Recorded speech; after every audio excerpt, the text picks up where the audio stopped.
Springboard Roadshow Foundation, in partnership with the Mastercard Foundation and Solidaridad, present CoRe, the COVID-19 Recovery and Resilience Program. Hello and welcome to today's CoRe e-learning. Today we're going to be talking about crafting CVs. So we're going to be looking at basically CV 101. What are CVs all about? Then we're going to do a CV teardown where we go step by step and analyze your CV. We're going to review CVs where we're going to take your CV from 0 to 100. And finally, I'm going to give you my top tips for a perfect CV. Now, Oprah Winfrey once said, "The challenge of life, I have found, is to build a resume that doesn't simply tell a story of where you have been, but where you want to go." So a CV simply is a summary of your education, your experience, your achievements, and your skills. It's a recap of what you've done so far in your career and educational life. Now, why does it matter? It's simply the most common document that all reviewers ask for when you're applying for a job. It doesn't matter what format it is, they will ask for a CV. Now, how do you ace the CV? How do you win this thing? It's basically an issue of being concise, being accurate, demonstrating your ability, and showing your experience. And finally, what question does the CV seek to answer? Just one question. Why are you the best candidate for this position? So now, looking at the CV breakdown, we're just looking at what goes into a CV, right? The first thing is your name. Please make sure it's your government name or the name that you're most commonly known by. And make sure that that name is consistent across your CV, your cover letter, and any other application documents you use. Ensure that your contact information is up to date, because nothing is more painful than if you actually get to the position or get to the interview stage and nobody knows how to reach you. So please make sure your contact information is up to date. Then an optional part of the CV, which I personally would recommend that you stay away from, but that some people enjoy or find valuable, is the profile, where you kind of give the employer an idea of what kind of candidate you are, and a summary of your skill set, etc. And then another part of the CV, or what most people would consider the most important part, particularly at a career stage, is your experience. This is where you kind of go into what you've done so far in your career, your accomplishments, the various roles you've played. That is where you kind of break down that experience for the employer. So you want to make sure that you are citing relevant experience at this stage, because if you're applying for a job at a bakery, for instance, maybe your experience as a bricklayer or as a cement thrower isn't the most relevant experience at this point. Some people like to do a skills breakdown where they talk about the different skills and attributes that they bring to the position. That's a possibility depending on how much experience and educational background you have. It's something you could consider. And finally, we're looking at your education, right? People like to know, okay, where did you go to school? Whether it's Bunkurugu, Yo-Yo, high school or university, just make sure you include that. But after a certain stage, if you're past the college stage, you want to start taking out things from when you were in high school, because you're kind of past that point. Now let's go into the teardown. We're going to build it step by step. So first thing, the name and contact information section. As I said earlier, use your official name. Make sure you include a mailing address in case they need to send you physical documents. Add your phone number. Please ensure that it's a phone number that you are reachable at all times. It shouldn't be like your mother's phone number they'll call and then somebody will be like, I don't know this person, then your blessing is gone. Please use your official phone number. And finally, include an email. Make sure it's an appropriate one. No sexymapuka@hotmail.com. Try your first name, your last name @gmail.com. Something simple, something professional.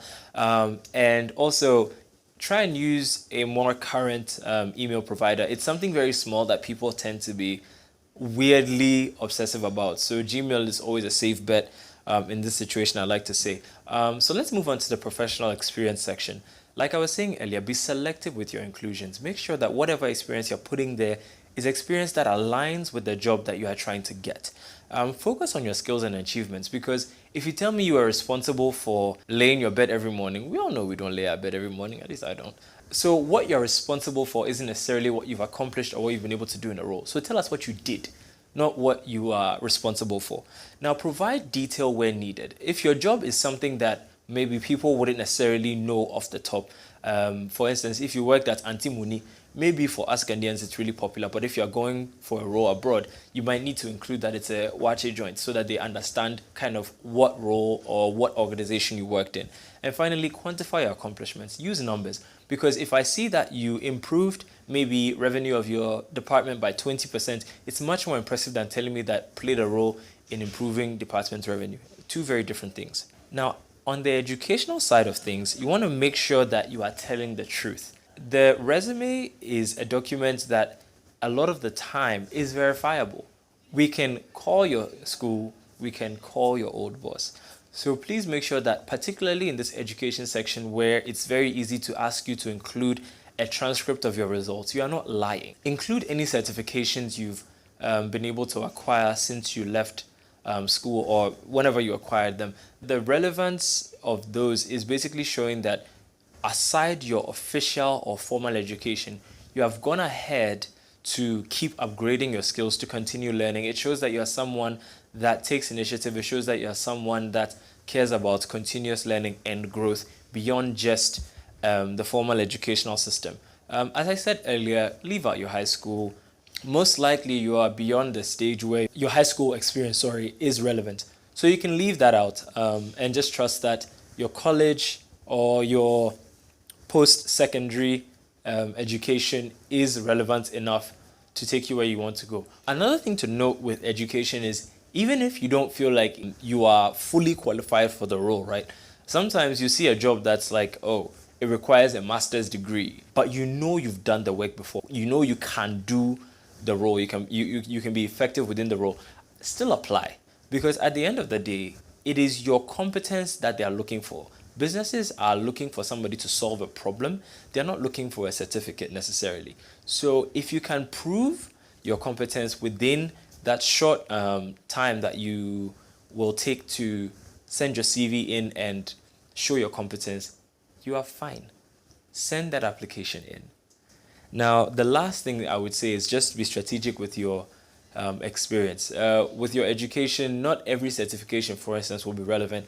If you are going for a job at, say, a Big Four company, which is an accounting firm, it wouldn't be as relevant to say you have a certificate in molecular biology. As much as it is an impressive accomplishment, it is not directly correlated to the position you are going for. So again, be strategic.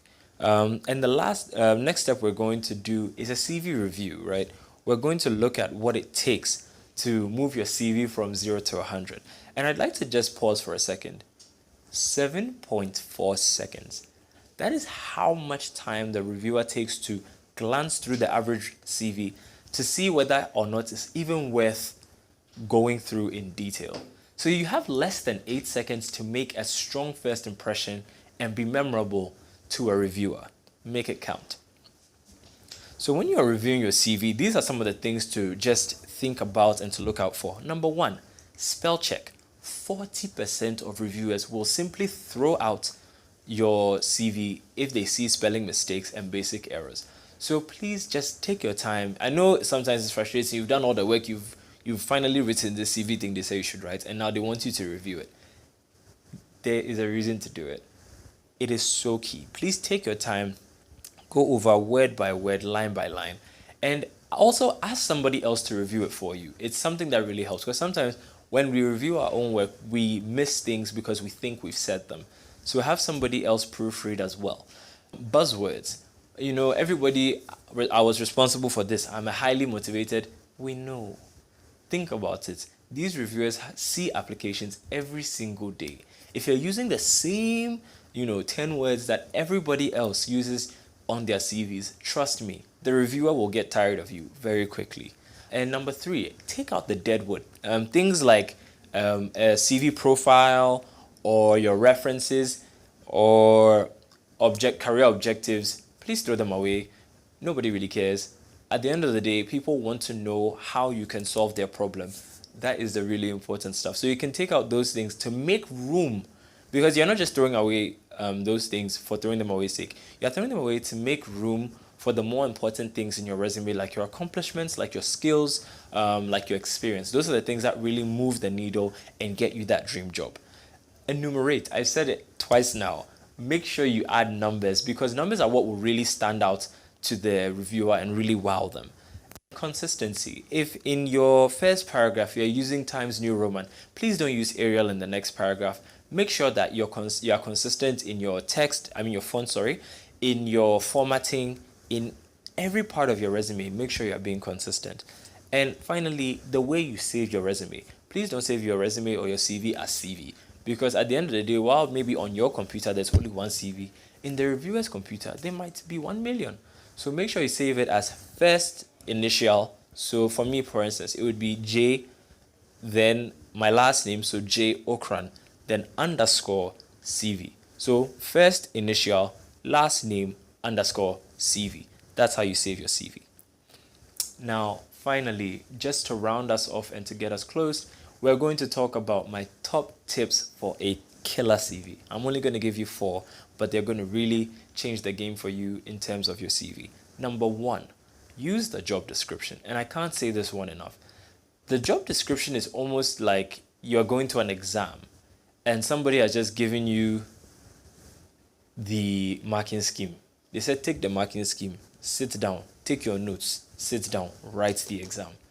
So use the job description, break it down, take your time to review it. Are they looking for somebody who is results oriented? Are they looking for somebody who is a self-starter? Look out for all the terms and stuff they use in the job description and make sure that they are reflected in your resume or in your CV in some way. Now, I'm not saying copy the words ditto, but ensure that the essence behind what they are looking for is present in your CV. And I'll say it one last time. This is the 3rd time I'm saying it. Add numbers, please. Because it's those facts and figures, those statistics that make you stand out from the average candidate. Number 3, update your contact information. I have seen this one, Philly. I've seen it live. People lose out on their dream jobs just because we can't reach them. So ensure that your resume has updated contact information. And finally, this is actually a really funny tip, but it makes such a big difference. Don't send your resume or your CV on the deadline of the application, because even if it's been ready for a month and you send it on the day of, immediately your reviewer will get the impression that you are a last-minute person. So even if it's the day before, take your time and send that resume or that CV a little bit ahead of time. It makes a huge difference in how you are perceived. So thank you for joining me on today's breakdown of CVs. I hope you're able to craft your perfect CV and get that dream job. Have a phenomenal week.